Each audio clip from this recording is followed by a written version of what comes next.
দর্শক আপনাদের স্বাগত জানাচ্ছি এখন টিভির ফেসবুক লাইভে। সঙ্গে আছি আমি শোয়েব রহমান। চট্টগ্রাম শাহ আমানত বিমানবন্দরে কিছুক্ষণের মধ্যেই বাংলাদেশের এভারেস্ট জয়ী বাবর আলী তিনি কিছুক্ষণ পরেই হয়তো এখান দিয়ে আসবেন এবং আমরা যতটুকু জানতে পেরেছি তিনি এরই মধ্যে ল্যান্ড করেছেন, তাকে বহনকারী বিমানটি ল্যান্ড করেছে এবং এটি একটি দারুণ উৎসব মুখর পরিবেশ তৈরি হয়েছে আসলে এই বিমানবন্দর এলাকায়। কারণ এখানে আসলে আমরা দেখতে পাচ্ছি যে যারা শুভাকাঙ্ক্ষীরা রয়েছেন এবং একই সাথে তার পরিবার পরিজনের কেউ নেই যদিও, কিন্তু তার যারা বন্ধুর স্বজন রয়েছেন তারা কিন্তু আসছেন এই বিমানবন্দর, অনেকে ফুল নিয়ে এসেছেন এবং তাকে স্বাগত জানাবার জন্য বা তাকে অভিনন্দন জানাবার জন্য কিন্তু অনেকে এই বিমানবন্দরে ছুটে এসেছেন এবং নিঃসন্দেহে বাংলাদেশের জন্য একটি গর্বের উপলক্ষ যে পঞ্চম বাংলাদেশি হিসেবে বাবর আলী এভারেস্ট জয় করলেন এবং একই সাথে একমাত্র বাঙালি হিসেবে যিনি এভারেস্টের সর্বোচ্চ শৃঙ্গ এবং সেই সাথে লোটসে পর্বত জয় করলেন। দুটি পর্বতই ৮,০০০ মিটারের উঁচু, এই দুটি পর্বত জয় করলেন এবং একই সাথে আমরা যেটি বলতে পারি যে সেটি নিঃসন্দেহে একটি আনন্দজনক বা আনন্দের একটি উপলক্ষ। আসলে কিছুক্ষণ পরে আসলে বাবর আলী আসবেন এবং আমরা জানি যে এভারেস্ট জয় আসলে খুব সহজ কোনো কাজ নয়, এর সাথে শারীরিক সক্ষমতার যেমন একটি বিষয় জড়িত রয়েছে তেমনি এর সাথে কিন্তু আমরা দেখেছি যে আসলে যেই আর্থিক যে বিষয়টি সেটিও কিন্তু জড়িত। আমরা জানি যে বাবর আলী যিনি এভারেস্ট জয় করলেন তার এই এভারেস্ট জয়ের পেছনে কিন্তু প্রায় ৪৫ লক্ষ টাকার মতো খরচ হয়েছে এবং এই যে বিপুল যে অর্থটি সেটি আসলে সংগ্রহ করাটা অনেক কঠিন কাজ ছিল এবং প্রথমবারের মতো তার জন্য যেই ক্রাউড ফান্ডিংয়ের মাধ্যমে তার জন্য আসলে অর্থ সংগ্রহ করা হয়েছে এবং বাংলাদেশের মতো দেশে এ ধরনের অভিযানের যে অর্থ সেই অর্থ সংগ্রহ করাটা আসলে খুবই কঠিন একটি কাজ। অবশ্য আমরা এখানে বাবর আলীর যিনি সহযোদ্ধা রয়েছেন বা যিনি সমন্বয়ক রয়েছেন জনাব জামান, তার সাথে আমরা কথা বলেছিলাম, তিনি ফারহান জামান, তিনি জানাচ্ছিলেন যে আসলে তার জন্য অর্থ সংগ্রহ করতে তাদেরকে অনেক বেগ পেতে হয়েছে। অনেক প্রতিষ্ঠানের কাছে গেলেও আসলে সেই প্রত্যাশিত সাড়া পাওয়া যায়নি। পরবর্তীতে ক্রাউড ফান্ডিংয়ের মাধ্যমে মূলত তারা আসলে অর্থ জোগাড় করেন, অর্থ সংগ্রহ করেন এবং সেখানে তিনি যেটি বলছিলেন যে বিকাশে 25 টাকাও কিন্তু অনেকে বিকাশ করেছেন তার এই যে অভিযান সেই অভিযানের জন্য এবং এটি আসলে সম্পূর্ণ আবেগের একটি বিষয়। বাংলাদেশি একজন সন্তান তরুণ, তিনি এভারেস্ট জয় করবেন, তাকে উৎসাহ উদ্দীপনা দিতে অনেকেই তার পাশে দাঁড়িয়েছেন এবং আমরা দেখেছি যে এখানে যারা এসেছেন তারা প্রত্যেকেই কিন্তু তার এই যে অর্জন অভূতপূর্ব যে এভারেস্ট জয় সেই জয়ের নায়ক বাবর আলীকে দেখার জন্য তারা কিন্তু এখানে ছুটে আসছেন। গরম গরম রুটি সাথে সুজির হালুয়া, দুর্দান্ত জুটি। তবে জুটি জমাতে চাই তীর আটা ময়দার সুজি, কারণ তীর ছাড়া আমার চলেই না। এবং একটি যে বিষয়টি বলার মতো অবশ্যই বলতে হয় সেটি হচ্ছে যে আসলে শুধুমাত্র বাবর আলী নন, বাবর আলীর মতো হাজারো তরুণ সক্ষমতা রাখে, বাংলাদেশের হাজারো তরুণ সক্ষমতা রাখে এভারেস্ট জয়, কিন্তু আসলে সঠিক যেই পৃষ্ঠপোষকতা সেই পৃষ্ঠপোষকতার অভাবেই মূলত আসলে যেই এভারেস্ট জয়ের যে বিষয়টি সেটি আসলে সম্ভব হয় না অনেকের পক্ষেই। কারণ এখানে বিশাল একটি খরচের যে বিষয় রয়েছে সেই খরচটি অনেকের পক্ষেই সামাল দেওয়া সম্ভব হয় না এবং যে কারণে কিন্তু অনেকের ইচ্ছে থাকলেও আমরা দেখি যে অনেকের ইচ্ছে থাকলেও আসলে সম্ভব হয় না। দর্শক হয়তো বাবর আলী কিছুক্ষণের মাঝেই তিনি চলে আসবেন, তিনি গণমাধ্যমের সাথে কথা বলবেন এবং যেটুকু দেখতে পাচ্ছি যে আসলে বাবর আলীর জন্য সবাই অপেক্ষা করছেন এবং মূলত তার জন্যই অপেক্ষা,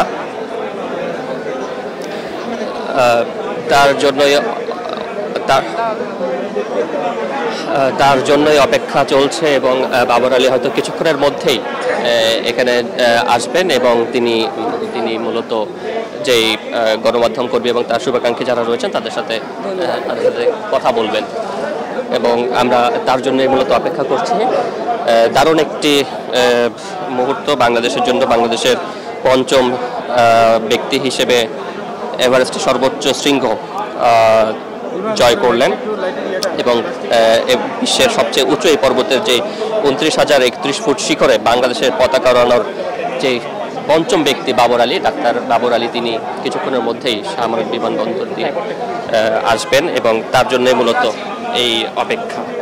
এবং যেটি বলছিলাম যে আসলে বাংলাদেশের যে পর্বত এভারেস্ট জয়ী বাংলাদেশিদের জন্য সেটি সংখ্যাটি খুব সীমিত হলেও আসলে এটি কিন্তু বাংলাদেশের তরুণদের সক্ষমতার মাপকাঠি হতে পারে না, কারণ অনেক প্রতিবন্ধকতার মধ্য দিয়েই বাংলাদেশের তরুণদের এভারেস্ট জয়ের গল্প রচনা করতে হয়। কারণ আমরা যেটি বলছিলাম যে আসলে এটির পেছনে ব্যাপক অর্থের প্রয়োজন হয় এবং সেই অর্থ আসলে যোগান দেওয়াটা অনেক বড় চ্যালেঞ্জের বিষয়। এবং বাবরের এভারেস্ট জয়ের যে প্রধান সমন্বয়ক ফারহান জামান, তিনি জানাচ্ছিলেন যে পর্বত আরোহণ বা পর্বত এভারেস্ট জয়ের মতোই যে ফান্ডিং বা অর্থ যোগান দেয়া, সংগ্রহ করা, সেটি কিন্তু আসলে একই সমপরিমাণ কঠিন একটি কাজ। এবং সেই কাজটি করার জন্য ক্রাউড ফান্ডিংয়ের মাধ্যমে তারা প্রথমে ফেসবুকে একটি ইভেন্ট খোলেন এবং সেই ইভেন্টের মাধ্যমে কিন্তু যে সেই অর্থ জোগাড়ের চেষ্টা করেন এবং সেভাবেই কিন্তু অর্থ জোগাড় করে তারা মূলত অর্থ সংগ্রহ করেন। এবং যদি বলি যে আসলে কিছুক্ষণ পরেই বাবর আসবে এবং সেই বাবরকে স্বাগত জানাতে কিন্তু আসলে এরই মধ্যে দর্শক আপনি দেখতে পাচ্ছেন যে বাবর আলী তিনি চলে এসেছেন এবং তাকে অভিনন্দন জানাতে কিন্তু আসলে ব্যাপক ভিড় করছেন, এখানকার যারা রয়েছেন তারা ব্যাপক ভিড় করছেন এবং বাবর আলী এসেছেন এবং তাকে ফুল দিয়ে বরণ করে নেওয়া হচ্ছে। একটু তার অনুভূতিটা আমরা একটু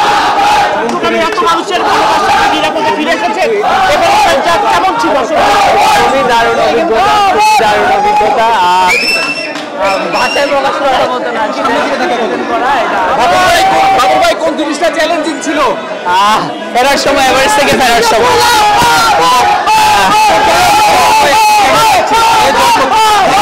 খুবই ভালো, ভালো লাগছে। ডেফিনেটলি হচ্ছে রিপ্রেজেন্ট করতে পারে ভালো।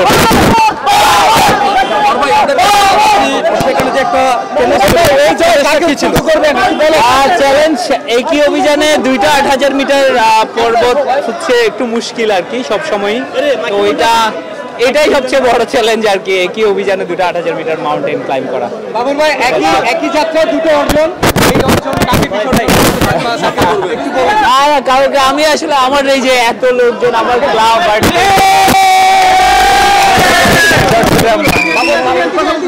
আমরা জানি আপনার মা খুব টেনশনে ছিলেন, পরিবার খুব আসলে টেনশনে ছিলেন, আপনার মায়ের উদ্দেশ্যে কি বলবেন?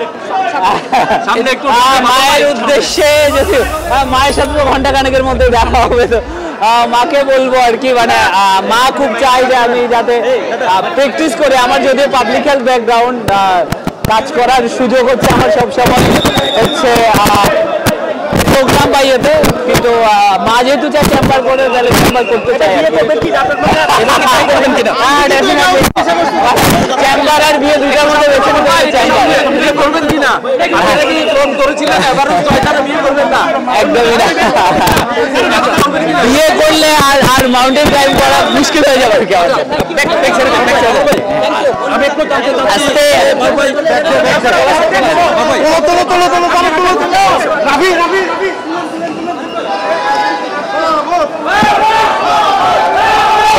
বাবর আলী কথা বলছিলেন, দারুণ একটি মুহূর্ত আসলে বাংলাদেশের জন্য। বাবরকে নিয়ে যে উচ্ছ্বাস, দারুণ একটি উচ্ছ্বাস এবং দারুণ একটি পরিবেশ তৈরি হয়েছে। বাংলাদেশের পঞ্চম ব্যক্তি হিসেবে এভারেস্ট জয় করে ফিরলেন এবং একমাত্র ব্যক্তি হিসেবে এভারেস্টের সর্বোচ্চ শৃঙ্গ এবং লোৎসে 2টি পর্বত জয় করে তিনি ফিরলেন এবং চট্টগ্রামের সন্তান বাবর আলীকে বরণ করে নিতে দূর দূরান্ত থেকে অনেকেই ছুটে এসেছেন এবং তারা কিন্তু ফুল দিয়ে মিষ্টি খাইয়ে বাবর আলীকে বরণ করে নিচ্ছেন। দর্শক দেখতেই পাচ্ছেন যে আসলে দারুণ উচ্ছ্বসিত, যেমন বাবর আলী যেমন উচ্ছ্বসিত, তেমনি একই সাথে তার শুভাকাঙ্ক্ষী যারা রয়েছে তারাও কিন্তু আসলে দারুণ উচ্ছ্বসিত এবং প্রত্যেকেই বাবর আলীকে মাথায় তুলে আসলে রাখছেন এবং বাবর আলীর যে জয়টি সেটিকে তারা উৎসবের মধ্য দিয়ে আসলে পালন করছেন, উদযাপন করছেন। এবং শাহ আমানত আন্তর্জাতিক বিমানবন্দরে একটি দারুণ পরিবেশ তৈরি হয়েছে আসলে। এবং আমরা আবার একটু বাবর আলীর সাথে কথা বলার চেষ্টা করি, আমরা একটু দেখি যে আসলে বাবর আলীর সাথে কথা বলা যায় কিনা। আমরা ঢোকার চেষ্টা করছি বাবর আলীর সাথে, আবারও একটু দুটাই মুশকিলের মাউন্টেন, কিন্তু ওই যে বললাম, আমি সবসময় বলি যে মানে কঠিন প্রস্তুতি সহজ যুদ্ধ, কঠিন প্রস্তুতি সহজ যুদ্ধ। I prepared well. আমার এই জন্য অনেক বেশি খুব কঠিন মনে হয় নাই আর কি। মানে এভারেস্টের ক্ষেত্রে সবাই হয়তো অনেক সুগার কোট করে বলে যে অনেক কঠিন। এভারেস্ট থেকে নামার সময় তুষার ঝড়ের পড়াটা সবচেয়ে চ্যালেঞ্জিং ছিল, যে কিন্তু সেটা তো আর আমার হাত নাই। কিছু জিনিস আছে আনকন্ট্রোলেবল, আমি কন্ট্রোল করতে পারি না, প্রকৃতির ব্যাপার স্যাপার। এক্স্যাক্টলি যেটা বলছিলাম, যে আমি একমাত্র ঝুঁকির কথা যদি বলি সেটা হচ্ছে এভারেস্ট থেকে নামার সময় তুষার ঝড়ে পড়া। অলমোস্ট 2.5 ঘন্টা ব্যাপী একটা তুষার ঝড়ে পড়েছিলাম। এইটা ছিল সবচেয়ে চ্যালেঞ্জিং, কারণ এইটা তো আমার হাত নেই এবং প্রকৃতির ব্যাপার। এটা আরো যদি অনেকক্ষণ পারসিস্ট করতো তাহলে আমি হয়তো একটু ফ্রস্ট বাইট বা এই ধরনের ঝুঁকিতে পড়তে পারতাম। Otherwise it went well for me. একসাথে দুটো অর্জন। যে স্বপ্নটি হচ্ছে আপনি 8000 উচ্চতে যারা যেতে চায় তাদের জন্য একটি কাজ করতে চান, 8000 মিটার কথাটা যদি আমাদেরকে একটু জানান। আচ্ছা, 8000 মিটার উপরে মানে আমি একটা দিন কাটিয়েছি অক্সিজেন ছাড়া 7900 মিটার। আমি 8000 মিটার বলবো না ডেফিনেটলি। এভারেস্টের চূড়া আমি 1 ঘন্টা 10 মিনিট ছিলাম অক্সিজেন ছাড়া। So I fail like some other day আমি কোনো 8000 মিটার মাউন্টেন যেতে চাই সেটা অক্সিজেন ছাড়া। কিছু শুনলেন কিনা যে আপনার জন্য যে পরিমাণে দোয়া তারা করেছেন, যে ভালোবাসা তারা দেখিয়েছেন, একটু যদি চট্টগ্রামবাসীর জন্য কিছু বলতেন। চট্টগ্রামকে বলে একটু জিনিসটাকে আঞ্চলিক করে লাভ নেই, এটা ওভারঅল হচ্ছে আমার দেশের অর্জন। আর চট্টগ্রামবাসী ডেফিনেটলি মানে যেভাবে আমার জন্য দোয়া করেছে বা যেভাবে আমার জন্য চেয়ার করেছে, আমি মানে রিয়েলি ব্লেসড। আমি হয়তো অনেক বেশিরভাগ রিপোর্ট বা এগুলো দেখার সুযোগ পাইনি, কিন্তু আমি যাদের কাছ থেকে শুনেছি মানে আমি রিয়েলি ব্লেসড আর কি। এবং এইভাবে যদি পাশে থাকে তাহলে সামনে ভবিষ্যতে আমার জন্য সামনের অভিযানগুলো সহজ হবে।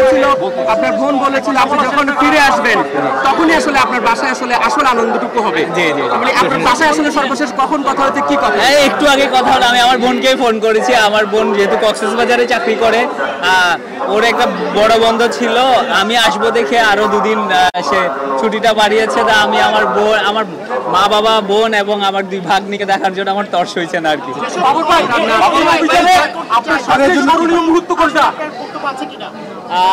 তরুণ প্রজন্ম আমি ডেফিনেটলি বলবো যে ইন্ডিভিজুয়াল স্পোর্টসে আমরা অনেক পিছিয়ে ছিলাম। এর যত অর্জন দেখবেন সামগ্রিকগুলো পাবে সেগুলো হচ্ছে দলগত স্পোর্টস, ফুটবল ক্রিকেট বা এরকম যাই বলেন। ইন্ডিভিজুয়াল স্পোর্টসে অনেক পিছিয়ে ছিলাম, কিন্তু লাস্ট কয়েক বছর ধরে ইন্ডিভিজুয়াল স্পোর্টসে আমাদের দারুণ সব অর্জন আছে, দারুণ সব অর্জন। তো আপনাদের কাছেও রিকোয়েস্ট থাকবে যে তাদেরকেও প্রমোট করেন যারা ইন্ডিভিজুয়াল স্পোর্টসে, সে রানিং হোক, ironman, archery, fencing, this types of স্পোর্টসে ডেফিনেটলি আমি বলবো যে একটু আপনারা এগুলাকে প্রমোট করবেন।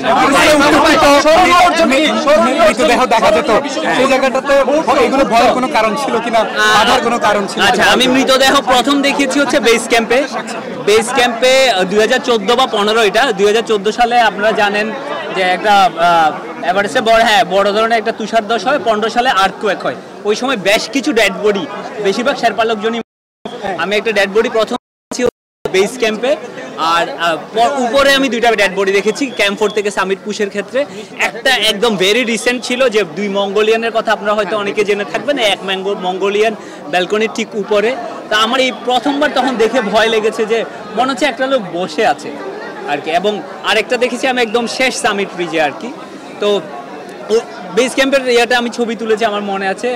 কারণ এইটার ক্ষেত্রে হয় মৃতদেহগুলাকে যাতে পরবর্তীতে আসলে ওখান থেকে উদ্ধার করা যায় আর কি, ওই ইনফরমেশন দেওয়ার জন্য আমি পিক প্রমোশন বলে একটা কোম্পানি আছে, ওরা এটা করে, ওদের জন্য ছবি তুলেছিলাম। কিন্তু উপরের মৃতদেহগুলাতে ছবি তোলার সাহস আমার হয়নি সত্যি। বেস ক্যাম্পে একটা, উপরের ক্যাম্পগুলোতে 2টো। আপনি তুষার জোরে পড়েছিলেন একটা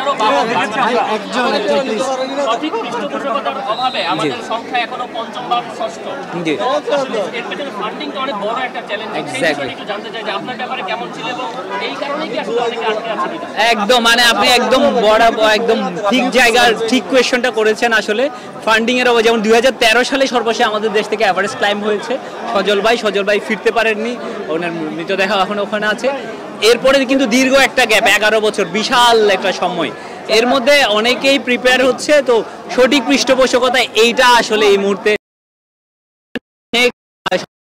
ছেলে আছে। আমার ক্লাবে অনেক প্রমিজিং ছেলে পেলে আছে, এটা শুধু আমার ক্লাবের ক্ষেত্রে বলতেছি, বাংলাদেশে অনেকগুলা সবগুলা ক্লাবেই হচ্ছে এই মুহূর্তে অনেকগুলো ছেলে পেলে যারা নিয়মিত 6000 মিটারে যাচ্ছে। তো এরা আসলে সঠিক পৃষ্ঠপোষকতা হলে ফান্ডিং পেলে এরা যেতে পারবে। আমার ক্ষেত্রে আমি কিছু ফান্ডিং পেয়েছি, কিছু ক্রাউড ফান্ডিং, এখানে যে ক্রাউড আছে এরা এখানে অনেক পরিমাণে ফান্ডিং করেছে, কিছু নিজের সেভিংস। এরপরেও লোন করতে হয়েছে অলমোস্ট 15-16 লাখ টাকা স্টিল আর কি। তো সব মিলে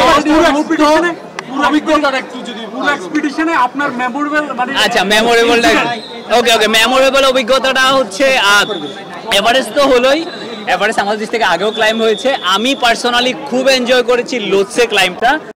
আমার লোৎসে চূড়ায় দাঁড়ানোটা আমার জন্য খুবই দারুণ একটা অভিজ্ঞতা, এবং হচ্ছে লোৎসের ক্লাইম্বটা অনেক টেকনিক্যাল। আমি পার্সোনালি এগিয়ে রাখবো লোৎসেকে, কারণ এইটা ক্লাইম্ব করে যেটাতে আনন্দ বেশি পাওয়া যায় সেটাই স্বাভাবিকভাবেই হচ্ছে।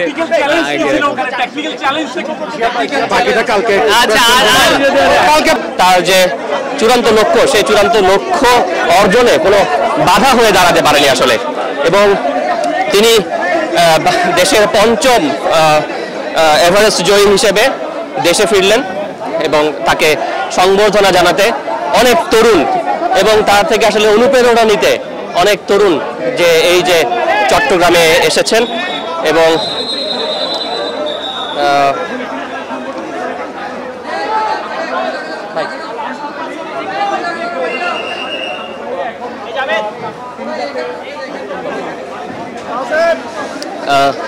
এই মুহূর্তে বাবর আলীকে বহন করে তার বহনকারী গাড়িটি চট্টগ্রাম বিমানবন্দর ছেড়ে যাচ্ছে, এবং আসলে দারুণ একটি মুহূর্ত বাংলাদেশের জন্য।